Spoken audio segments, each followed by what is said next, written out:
Making numbers dance. Subtracting negatives. Hello learners. Welcome back to another exciting episode in our English language learning series. Today, we're going to embark on an adventure through the world of numbers, specifically focusing on subtracting a negative number from a positive number. You might think it sounds complicated, but don't worry. We're here to make it simple and fun. Before we start subtracting, let's first understand what a negative number is. A negative number is simply a value that is less than 0. In the world of numbers, negative numbers are like going backwards or owing something. For example, if it's 0 degrees today and the temperature drops by 5 degrees, it will be minus 5 degrees.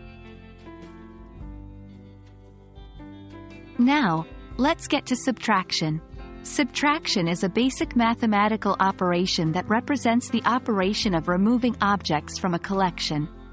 In the number line, it is associated with moving to the left. For example, if you have 5 apples and you eat 2, you're left with 3 apples. Mathematically, that's 5 subtract 2 equals 3, or in simpler terms, 5 minus 2 equals 3. Now for the real action, subtracting a negative number from a positive number. This can seem confusing, but remember this golden rule. Subtracting a negative is the same as adding a positive. Why so? Well, think about it this way. If you owed someone $10, and then you no longer owe it, it's like you gained $10, right? So, if we have 5 and we subtract minus 3, it's the same as adding 3. So, 5 subtract minus 3 is equal to 8.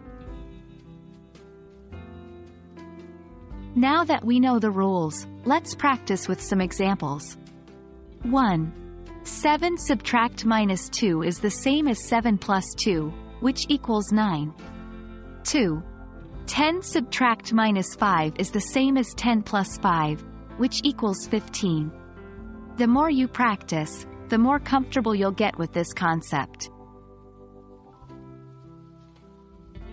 So, that brings us to the end of our lesson on subtracting a negative number from a positive number.